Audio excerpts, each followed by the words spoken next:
Inter తర్వాత డిగ్రీతో పాటు IAS prepare అవ్వండి. 3 years లో ఐఏఎస్, ఐపీఎస్, ఐఎఫ్ఎస్, ఐఆర్ఎస్ లాంటి ఉన్నత ఉద్యోగాలలో సెటిల్ అవ్వండి. Vintage IAS academy, AC residential campus. Phone number 7770033722. Israel ముఖ్యంగా ప్రధాని నెతన్యాహు వ్యవహారశైలిపై స్వదేశంలోనే నిరసనలు వెల్లువెత్తుతున్నాయి. అయినప్పటికీ రఫాలో దాడులకు వెనక్కి తగ్గేది లేదని ఆయన చెప్తున్నారు. దీంతో కాల్పుల విరమణ చర్చలను నిలిపివేస్తామని హమాస్ చెబుతూ ఉండడం పరిస్థితుల్ని మరింత కష్టతరంగా మార్చుతోంది.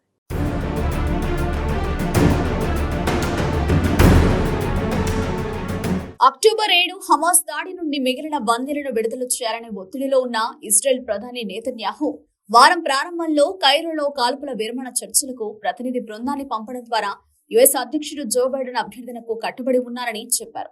అదే సమయంలో ఆయన మళ్లీ పంపాల్సిన అవసరం ఏంటని సందేహం వ్యక్తం చేశారు.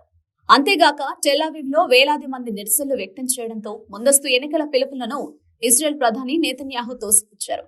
అక్టోబర్ 7న గాజాలో విధ్వంసకర సంఘర్షణకు దారితీసిన హమాస్ దాడి తర్వాత జరిగిన పోల్స్ లో నెతన్యాహు ప్రజాదరణ గణనీయంగా తగ్గింది.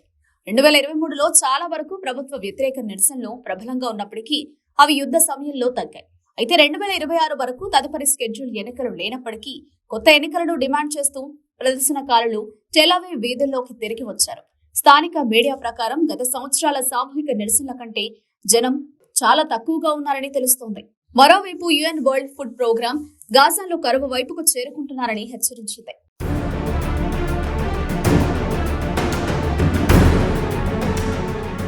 సహాయక ఏజెన్సీలో ప్రవేశించలేనందున తీర ప్రాంతం ఉత్తరాన కరువు పెరుగుతోందని ఎక్కువగా ఆందోళన చెందుతున్నారు. మరోవైపు గాజా స్ట్రిప్ లోని ఉత్తర ప్రాంతానికి తక్షణ సహాయం అందించకపోతే కాల్పుల విరమణ చర్చలను నిలిపివేస్తామని హమాస్ బెదిరింపును జారీ చేసింది.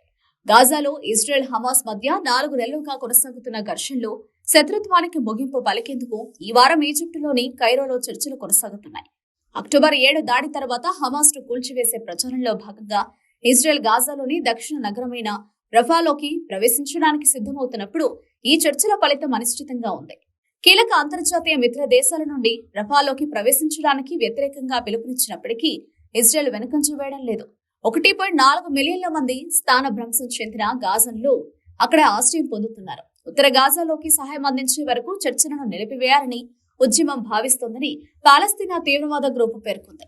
మరోవైపు ఈజిప్టు గాజా స్ట్రిప్ సరిహద్దు నగరమైన రఫా వద్ద ఈజిప్టు సైన్యం ఆధ్వర్యంలో గోడ నిర్మాణం జరుగుతోంది.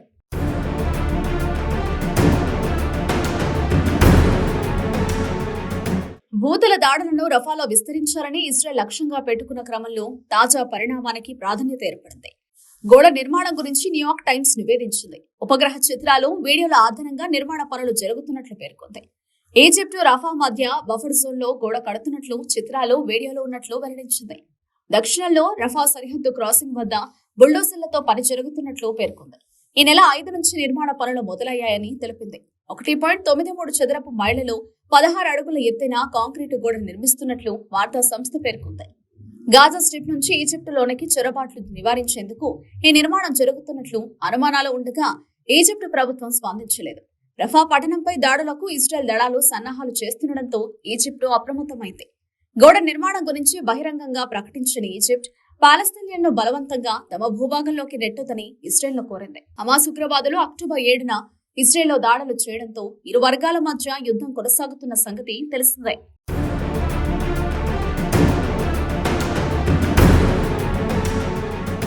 గాజాలో ఇజ్రాయెల్ హమాస్ మధ్య కాల్పుల విరమణ ఒప్పందానికి సంబంధించిన చర్చలు ఇటీవలి రోజుల్లో చాలా ఆశాజనకంగా లేవు అని మధ్యవర్తి ఖతార్ చెప్పింది. ఖతార్ ప్రధాని మహమ్మద్ బిన్ అబ్దుల్ రెహమాన్ అల్ థానీ ఆశాజనకంగా ఉన్నారని, అయితే సమయం మాకు అనుకూలంగా లేదు అని అన్నారు. అంతర్జాతీయ ఒత్తిళ్లు పెరుగుతున్నప్పటికీ ఇజ్రాయెల్ ప్రధానమంత్రి రఫా భూదండయాత్రకు సంబంధించిన ప్రణాళికలతో ముందుకు సాగుతారని చెప్పారు. కాల్పుల విరమణ ఒప్పందాన్ని సాధించడంలో పురోగతి లేకపోవడానికి ఇజ్రాయెల్ కారణమని హమాస్ ఆరోపించింది. యుఎస్, ఇజ్రాయెల్, ఈజిప్ట్, ఖతార్ నుండి సీనియర్ అధికారులు పోరాటానికి విరామం ఇవ్వడానికి కైరోలో చర్చలు జరుపుతున్నారు. మ్యూనిచ్ సెక్యూరిటీ కాన్ఫరెన్స్ లో జరిగిన ప్రపంచ నాయకుల సమావేశంలో గత కొన్ని రోజులుగా ఉన్న నమూనా నిజంగా చాలా ఆశాజనకంగా లేదు. కానీ మేము ఎల్లప్పుడూ ఆశాజనకంగా ఉంటామని, ఎల్లప్పుడూ ముందుకు సాగుతూనే ఉంటామని అన్నారు. పాలస్తీనా ఖైదీల కోసం బందీల మార్పిడి, ఇజ్రాయెల్ దళాల పూర్తి ఉపసంహరణ, పోరాటంలో 135 రోజుల విరామం వంటి 3 దశలో యుద్ధాన్ని ముగించాలని హమాస్ డిమాండ్ చేయగా దీన్ని ఇజ్రాయెల్ తోసిపుచ్చింది.